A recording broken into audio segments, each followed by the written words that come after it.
दोस्तों, कहानी को शुरू करने से पहले मैं आप सभी से एक रिक्वेस्ट करना चाहूँगा। मेरे YouTube चैनल को सब्सक्राइब करें और अगर कहानी अच्छी लगे तो वीडियो को लाइक और शेयर करें। दोस्तों, यह मेरी पहली कहानी है, इसलिए कहानी में होने वाली गलतियों के लिए मैं माफ़ी मांगना चाहूँगा। चलिए दोस्तों, शुरू करते हैं कहानी। सुप्रीम अवतार, एपिसोड 1, धोखे से हत्या। डिवाइन वर्ल्ड के सबसे शक्तिशाली लोकों में से एक उदेलॉक। यह उदेलॉक हमेशा ही शांति से भरा हुआ रहता है और उदेलॉक डिवाइन वर्ल्ड के 10 सबसे शक्तिशाली लोकों में से एक है। इसके अलावा इस लोक में कई सारे शक्तिशाली साम्राज्यों का आधिपत्य है। उदेलॉक के योद्धा शक्तिशाली है, साहसी और धैर्यवान। लेकिन इस वक्त उदेलॉक के संपूर्ण प्रभावशाली क्षेत्र में केवल अराजकता की स्थिति पैदा हो रही है। ये भी केवल इसलिए है क्योंकि उदेलॉक पर एक भयानक और अत्यधिक शक्तिशाली लोक, जो कि एक शीर्ष श्रेणी का डेमोनिक लोक है जिसका नाम शावक लोक है, के द्वारा आक्रमण किए जाने के कारण है। यह आक्रमण भयानक से भी अत्यधिक डरावना है। कई सारे शैतानी योद्धा जो कि संपूर्ण उदेलॉक में फैले हुए हैं। उदेलॉक की स्थिति हर पल खराब होते जा रही है। यहाँ की कमजोरी और सामान्य मंडलों के योद्धाओं को इन शैतानों द्वारा मारकर खाया जा रहा है।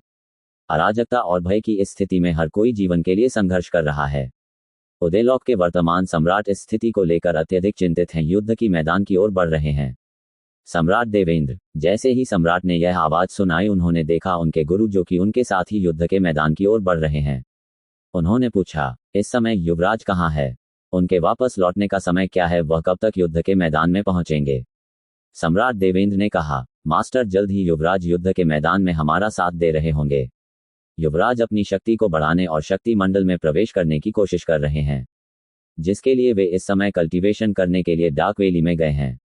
नोट, डार्क वाली एक बंद है, एक भयानक जंगली क्षेत्र। जल्द ही सुना युद्ध क्षेत्र में पहुंच गई। प्रवेश करते ही भयानक हमले का सामना करने लगी। दुश्मन के हमले इतने शक्तिशाली थे कि धीरे धीरे सेना कमजोर पड़ने लगी। पर इस समय भी शीर्ष स्तरीय योद्धा जो सौरमंडल और उससे ऊपर के थे, वह युद्ध में बढ़त बनाए हुए थे। पर जल्दी या देर में उनका कमजोर पड़ना निश्चित है।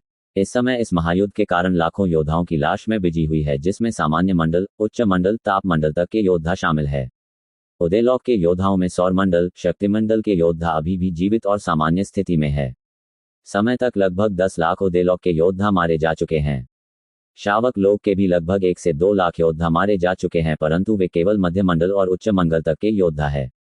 उनकी शैतानी ताकतों की वजह से भयानक और अत्यधिक शक्तिशाली शावक लोक जैसे अत्यधिक शक्तिशाली सिविलाइजेशन का सामना करते हुए उदेलॉक की स्थिति भयानक से भी भयानक है।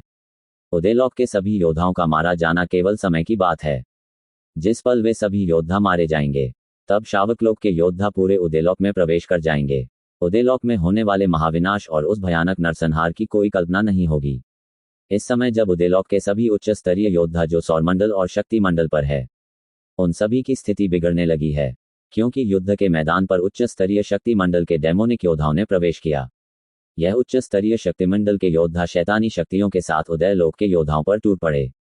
भले ही उदेलॉक एक शक्तिशाली साम्राज्य हो, पर फिर भी उसके लिए शावक लोक जैसे शीर्ष स्तरीय शैतानी शक्ति वाले साम्राज्य से जीतना असंभव है।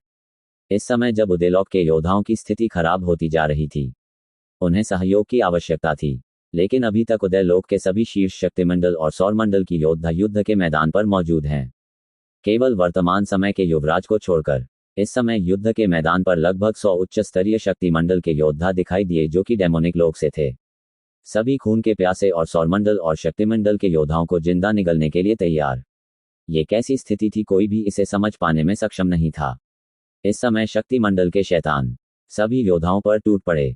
एक शैतान जो कि राजगुरु की ओर असाधारण गति से बढ़ रहा था, मास्टर विक्रांत को मारने के लिए। लेकिन जब उसने उन पर वार किया, उस समय मास्टर विक्रांत असहाय थे। वे केवल मर सकते थे। फिर जब वार हुआ, उस शैतान योद्धा पर एक तेज भाला टकराया, जिससे वह शैतानी योद्धा मारा गया, जिससे उसके अंग हवा में उड़ गए। कुछ भी नहीं बचा। जिस समय उस डेमोनिक फाइटर की चेतन समाप्त हुई, उस समय अन्य डेमोनिक फाइटर जो मास्टर विक्रांत की ओर बढ़ने ही वाले थे, वे रुक गए। सभी ने उस दिशा में देखा जिस दिशा से उनके ऊपर यह हमला हुआ था। इस वार में शायद बहुत ही ज्यादा भयानक शक्ति थी, जिसके कारण एक शक्ति मंडल का डेमोनिक योद्धा बस कुछ ही पलों में मर गया। उस फाइटर को इस तरह से मरता देख उसके साथी फाइटर अब उस हमला करने वाले की ओर बढ़ाना चाहते थे, उसे पकड़कर खा जाना चाहते थे। जब डेमोनिक फाइटर ने उस वारियर की तलाश की तो उन्होंने देखा कि दाएं ओर एक पहाड़ी के ऊपर एक आदमी खड़ा है, जिसके हाथों में एक लंबी तलवार है और उसके दूसरे हाथ में लाल आग से जलती हुई एक लोहे की जंजीर है, जिसका एक सिरा उसके हाथों में है और दूसरा सिरा उस डेमोनिक फाइटर के सीने को चीरते भाले से जुड़ा हुआ है। जब उस डेमोनिक ग्रुप ने देखा कि उनके साथी पर वार करने वाला योद्धा दाएं और पहाड़ी पर खड़ा है तो वे उसे मारने की इच्छा से उसकी ओर तेजी से चले गए। उन सभी ने अपनी गति सबसे तेज कर दी। वही पहाड़ी पर खड़ा युवक जिसकी उम्र 20 साल के आसपास थी, उसने अपने भाले को वापस खींचा और तुरंत जंजीर गायब हो गई। इसके बाद वह उस भाले को घुमाते हुए ढाल की तरह उसे अपने आगे करते हुए दौड़ा और फिर उसने डेमोनिक फाइटर के बेहद करीब पहुंचने पर उस भाले को घूमते हुए उन फाइटर के आर पार कर दिया। उसके एक ही वार से लगभग 4 से 5 मारे गए। इसके बाद उस युवक ने अपनी तलवार लहराई और सामने के डेमोनिक ग्रुप पर एक शक्तिशाली हमला किया। इस समय उसकी तलवार नीली रोशनी के साथ चमकी। कई तलवार छाया प्रकट हुई। उस युवक की कल्टीवेशन केवल सौरमंडल के शीर्ष चरण में थी। शक्ति मंडल पर पहुंचना केवल एक कदम बढ़ाने जैसा है। वह हंसा और फिर अपनी तलवार लहराए और बोला, तुम सब नरक में जाओ। फिर जैसे ही उस युवक ने तलवार से उन डेमोनिक फाइटर्स पर वार किया, कुछ असामान्य हुआ। तलवार एक विशाल भामवर की तरह बन गई, जिसने डेमोनिक फाइटर को पूरी तरह से निगल दिया। वे डेमोनिक फाइटर तलवार की नीली रोशनी में मिल गया, जैसे कि उसका कभी अस्तित्व ही नहीं था। यह एक ऐसी घटना थी जो बहुत ही डरावनी थी। उदेलॉक के लोगों में इस तरह की प्रतिभा बहुत कम ही पाई जाती थी। इस तरह के शक्तिशाली हथियार अकल्पनीय शक्ति वाले होते हैं। इस तरह की हथियार केवल दिव्य योद्धा द्वारा हासिल किया जा सकते हैं। किसी भी आम योद्धा के लिए इसकी कल्पना करना ऐसा होता है जैसे कि वह अमर होने की कल्पना कर रहे हो। इस भयानक वार के बाद उस युवक ने अपना भाला घुमाया, अपनी पूरी शक्ति के साथ शावक लोक के विशाल पोर्टल डोर की ओर अपनी पूरी शक्ति से अपना भाला फैला। इस भाले की गति ऐसी थी जैसे वह गायब हो गया हो। भाला भयानक ऊर्जा के साथ उस विशाल द्वार से टकराया। भाले के द्वार से इस टकराव से उस जगह एक अकल्पनीय विस्फोट हुआ, जिसके कारण लगभग 100 मील की दूरी के भीतर सभी योद्धा तुरंत ही राख में बदल गए। कहीं डेमोनिक फाइटर मारे गए और वह युवक बुरी तरह घायल हो गया। हालांकि उसके इस हमले से डेमोनिक डोर पूरी तरह से नष्ट हो गया, पर अभी भी युद्ध क्षेत्र में कहीं सौरमंडल के डेमोनिक फाइटर मौजूद थे। शायद घायल युवक के लिए उनसे लड़ना मौत को बुलावा देने के बराबर था, लेकिन फिर भी युवक खड़ा उठा। उसने अपनी तलवार लहराई और फिर अपनी बड़ी ताकत के साथ दुश्मनों को खत्म करने के लिए आगे बढ़ गया। वह युवक अपनी आखिरी सांस तक उदयलोक में बचे हुए डेमोनिक योद्धाओं को मारना चाहता था, जिसके कारण उसने अपनी तलवार उठाई और डेमोनिक ग्रुप की ओर अपने कदम बढ़ाए। उसके द्वारा मारे जा रहे शैतानी योद्धाओं की संख्या लगातार बढ़ती ही जा रही है तथा उदयलोक में मौजूद शैतानी योद्धाओं की संख्या लगातार घटती जा रही है, क्योंकि पूरे युद्ध क्षेत्र में इस समय उदयलोक के लगभग 100 सौरमंडल के योद्धा जो जीवित बचे हुए हैं तथा 10 शक्तिमंडल की योद्धा जिनकी हालत सामान्य है, वह उन राक्षसों को बहुत तेज गति से खत्म कर रहा था, जिस कारण हर किसी के मन में एक उत्साह की भावना है तथा जीत की खुशी। लेकिन इस समय सम्राट देवेंद्र के ऊपर कुछ गुप्त हमला हुआ। बिना उन्हें संभालने का मौका दिए उनकी हत्या कर दी गई।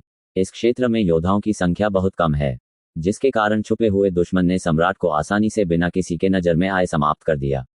लेकिन इस समय उदयलोक और उसके योद्धा इस बात से अनजान है। कुछ सांसों के समय के बीतने के बाद इसी तरह की असामान्य घटना मास्टर विक्रांत के साथ भी हुई। उन्हें किसी ने छुपकर गुप्त तकनीकों का इस्तेमाल करके कुछ सांसों में ही मार दिया।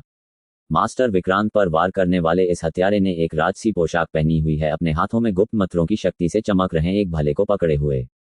भले की तेज धार वाली नोक से रक्त की नदी बह रही है, जो कि सम्राट देवेंद्र और मास्टर विक्रांत की हत्या खून है। युद्ध के मैदान में अपने रास्ते में आने वाले सभी शैतानी योद्धाओं को मारते हुए वह लगभग संख्या के 80% योद्धाओं को मार चुका है। बचे हुए कुछ कम संख्या के योद्धा जो कि उदयलोक से बचकर जाना चाहते हैं, वह अब इधर उधर छिपाने के लिए सुरक्षित स्थानों की तलाश कर रहे हैं। कुछ लाशों के ढेरों के बीच एक मृत्यु योद्धा की तरह छिप रहे हैं, लेकिन कोई बचाने के लिए किसी भी तरह की योजना बनाए उसे युवक के द्वारा बड़ी ही बेरहमी से मार दिया गया। बिना किसी दया के, सिर्फ अपने दिल के अंदर भैया वह नफरत को बाहर निकलते हुए उसे युवक ने उन सभी शैतान योद्धाओं को एक दर्दनाक मौत थी। इस समय तक सम्राट देवेंद्र के लगभग भरोसे के सभी आदमी मारे जा चुके हैं। दूसरी ओर इस समय तक स्थिति पूरी तरह से उदयलोक के पक्ष में हो चुकी है और किसी भी क्षण पुनर्तः जीत मिलने की संभावना है। लेकिन हमेशा की तरह उम्मीद से परे इस युद्ध के मैदान में भी कुछ ऐसा घटित हो रहा है जिसे नहीं होना चाहिए। उस युवक से कुछ ही दूरी में एक अन्य योद्धा ने अपने भाले को लहराया, बड़ी ही चतुराई से 20 वर्षीय उस युवक की दिशा में फेंका। एक तेज आवाज के साथ वह भाला युवक के बाएं सीने में घुस गया। पूरी तरह से घायल और थका हुआ युवक इस अचानक हुए हमले से बच नहीं पाया। इस हमले से वह लगभग बेहोशी की हालत में पहुंच गया। फिर भी उसने पीछे मुड़कर देखा और पाया कि उसके पीछे एक शैतानी मुस्कुराहट लिए उसके ही परिवार का युवक खड़ा है। उसके पीछे चेहरे पर शैतानी मुस्कुराहट लिए युवक कोई और नहीं, उसका ही चचेरा भाई है, और वह 20 वर्षीय घायल युवक कोई और नहीं, उदयलोक का वर्तमान युवराज अंश है। अंश कुछ समय पहले एकांत में अपनी कल्टीवेशन को शक्ति मंडल तक पहुंचाने के लिए गया था, लेकिन जब उसे यह पता चला कि इस समय उनके साम्राज्य पर हमला हुआ है तो वह लौट आया। अब इस समय उस अफसोस था कि उसने खुद से पहले अपने राज्य की चिंता की। लेकिन फिर भी किसी ने उसे धोखे से मार दिया। इस समय वह युवक जो अंश चचेरा भाई है, जिसका नाम मोहित है, उसने कहा, भाई अंश, अब तुम्हारे जीवन का अंत बहुत आवश्यक है, क्योंकि इस युद्ध में तुमने सब कुछ खो दिया है। ये सुनकर अंश हैरान रह गया। क्या होगा कहानी में आगे, जानने के लिए बने रहिए हमारी कहानी में। सुप्रीम अवतार। दोस्तों, कहानी अच्छी लगी हो तो वीडियो को लाइक और शेयर करें और चैनल को सब्सक्राइब करें। मिलते हैं नेक्स्ट वीडियो में।